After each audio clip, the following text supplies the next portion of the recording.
key number one for Texas, they have got to protect the football.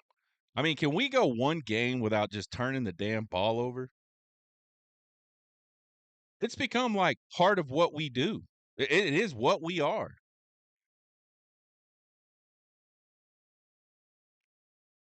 Both these defenses really good taking the ball away from opposing offenses. Texas is first in the country. Tennessee, or excuse me, not Tennessee. Clemson eighth.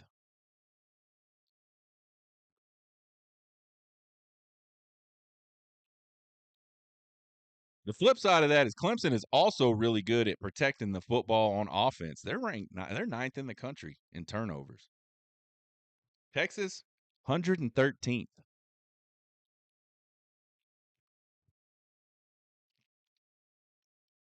That's terrible. I think if Texas can't protect the ball, they're going to lose this game.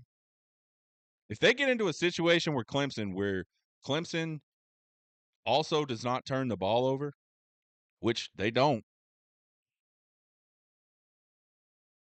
and Texas has some turnovers offensively, I think they'll lose this game. Clemson's got weapons. They got Dabo Swinney, who's been there. They don't need any extra help. They don't need any extra possessions. I know it's Christmas, but Texas, you have got to protect the football, guard it with your life, be stingy as hell with it. Do not turn the ball over. Key number two, Texas has got to score touchdowns. Texas dominated Georgia in the first half of that SEC championship game. They had almost 300 yards of offense. I believe Georgia definitely had less than 100. I believe it was 77.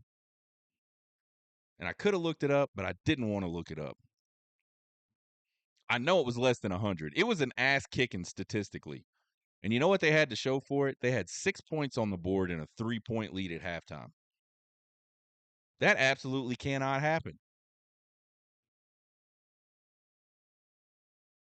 This Texas defense been great all season,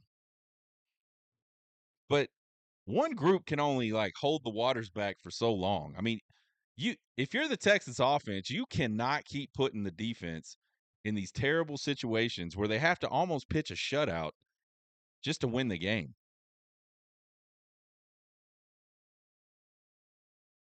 I was back and forth with CJ Vogel on Twitter today, and he was talking about, Texas just needs 24 points a game, he thinks, to win the national championship. The defense is that good. And I threw a stat at him.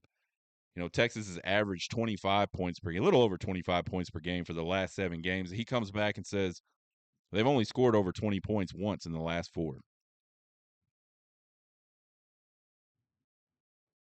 Wow. Can't do it. They got to score. The offense has got to hold up its own end of the bargain. If Texas is going to win on Saturday and they're going to try to make any kind of run in the college football playoff, the offense has got to start going.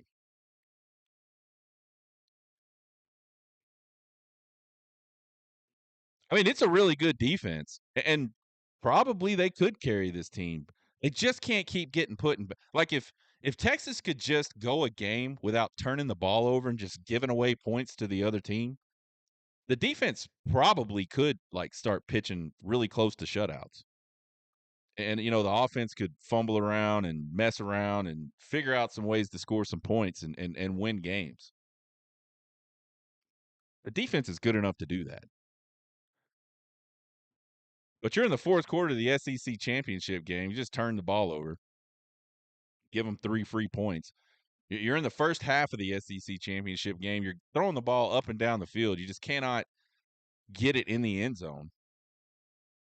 You miss field goals. This offense got to score, and they got to score touchdowns. Key number 3, they got to win at the line of scrimmage. It is a tale as old as time. Skill players do not win football games. Skill players are the ones that everybody cheers for. Skill players are the ones that everybody remembers their name. They're the ones that command massive contracts. They're the ones that command massive NIL deals. but they do not win football games. And I don't care who you I mean, that's gonna piss some of y'all off. I don't care. Skill players do not win football games. Big humans win football games. Offensive linemen and defensive linemen, those are the people that win football games. Because without those guys, the skill guys can't do shit.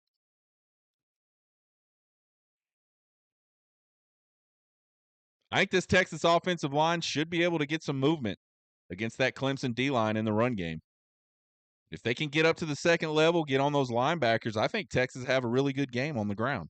Clemson's not great against the run. They're about midway of the pack. I think they're ranked like 54th in the country. So a little south of midway. Clemson pass rush, very, very good one. If you look at Texas as a whole, you'll go, man, they just give up a lot of sacks. But they gave up 13 of those sacks against one team. They've given up 28 sacks all season. They've given up 13 of those, almost half of their sacks to one team in two different games. So far, the only team that has been able to crack that code consistently has been Georgia. I think Clemson's talented. They're good. I don't know how deep they are. I know they bring a lot of pressure from a lot of different places. Those linebackers are really, really active in the pass rush game. Texas is going to have to hold up. I think this Texas defensive line has a massive advantage over the Clemson offensive line. They're not that big. I mean, they're big. They're big guys, but they're not like these behemoth offensive lines we've been seeing consistently in SEC play. They're middle of the road in the country in sacks allowed. And I don't think this offensive line has seen the size, quickness, strength, speed combo from a defensive line like they're going to see from Texas since their week one game against Georgia. There's good players in the ACC, but I don't think they've seen this many good players on one team. And then the backups come in and they're just as good as the starters. I don't think they've seen that since Georgia. So nothing against those ACC teams, nothing against those players. I think that matchup is a massive favor for Texas.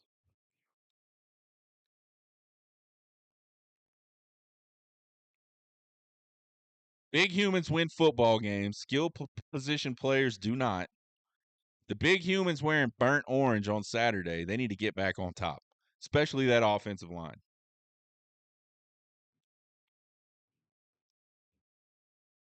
The offensive line has played really good outside of two games this year, and both of those games against the same team, and they were pretty embarrassing.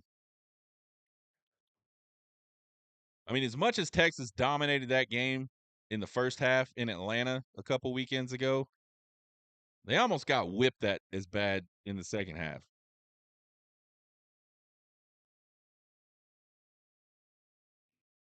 They got to get back up on top. Key number 4. I think if you're Steve Sarkisian, you got to be willing to stray from the plan when the plan isn't working. There aren't a lot of things. I've said this multiple times. There's not a lot of stuff you could look at Steve Sarkisian and be critical about.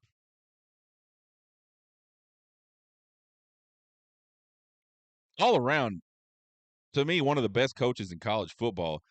I cannot say enough about the way he turned the culture around in a very short amount of time at the University of Texas.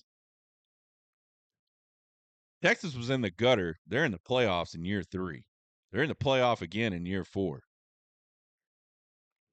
Conference champs last year, played for the conference champ in a new conference this year that everybody said they wouldn't be able to come in and even come close to competing in.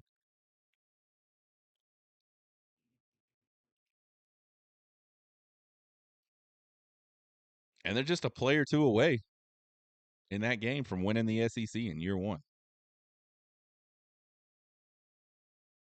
But if there is something I mean, we've talked about the running game, and this is part of it. It's just his stubbornness with game plans.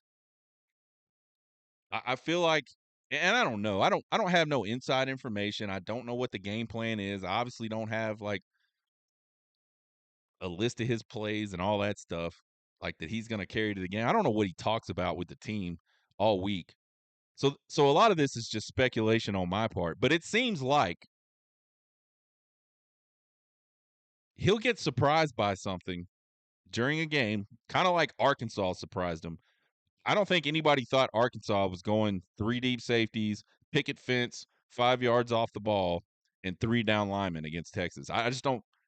I don't think they thought that was going to happen.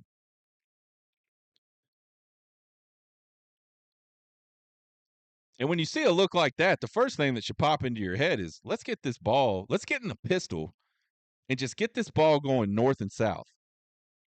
None of this sideways shit. Nothing fancy. I got 5 offensive linemen. There's 3 down linemen.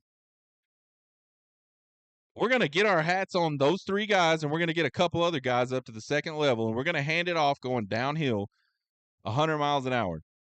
You would pick up 5, 6 yards every damn time doing that. And instead, we threw the ball because that was the game plan.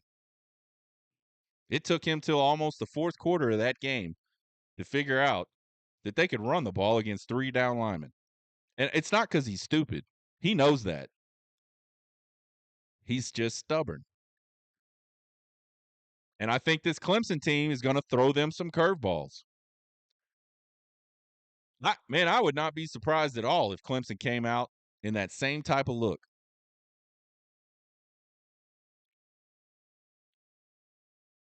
Clemson ran a ton of man coverage, man-free coverage against SMU. If they do that against Texas, and Texas can block, this game might be 70-3. I don't think their secondary can cover Texas all day long like that. And I don't think they're going to do that.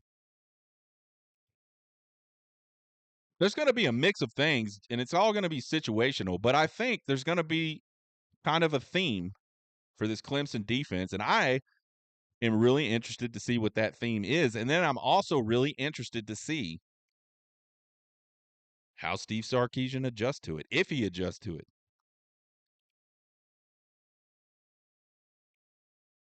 Is he going to come in with a game plan and just be willing to die on that hill? Or is he capable of sort of stepping back in a big moment in the middle of a game and shifting gears? We'll find out. I mean, what we've seen out of him over the years at Texas is he's going to do what he wants to do, and he's going to die on that hill.